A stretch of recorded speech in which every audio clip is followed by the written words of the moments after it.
हात फिरवेल तिथे लक्ष्मी, ही तर म्हण आपण ऐकलेलीच आहे आणि अनुभवलेली सुद्धा आहे. तर मी दर 10-15 दिवसांनी हा राडा काढतच असते. रोजचं तर असतं, धुणं भांडे फरशी सगळ्या गोष्टी असतातच, आवरून पण घेत असते. पण कसं असते, 10-15 दिवसातून एकदा हा राडा काढल्याच्या नंतर छान व्यवस्थित दिसतं आणि स्वच्छ दिसतं.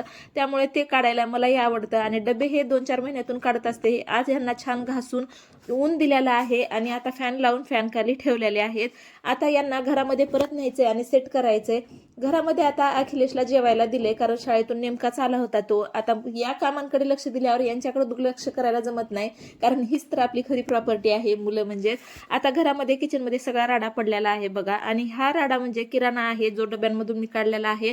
आणि जसा पॉलिथिनमध्ये येतो तसाच मी ठेवते डब्यांमध्ये, म्हणजे डबे घासताना थोडंसं सोपं जातंय. आणि आता भूक लागली होती, जेवायला घेतलं, आकाला सुद्धा दिलं. तोंडाला चव नव्हती म्हणून पापड सुद्धा तळले होते. आणि रात्रीच्या जेवणामध्ये सिंपल अशी वटाणे घालून खूप सारी खिचडी केलेली होती. सीझन आहे सध्या वटाण्यांचा. आणि रात्री जेवण वगैरे झाल्याच्या नंतर गच्चीवरती फॅमिली टाइम स्पेंड केला.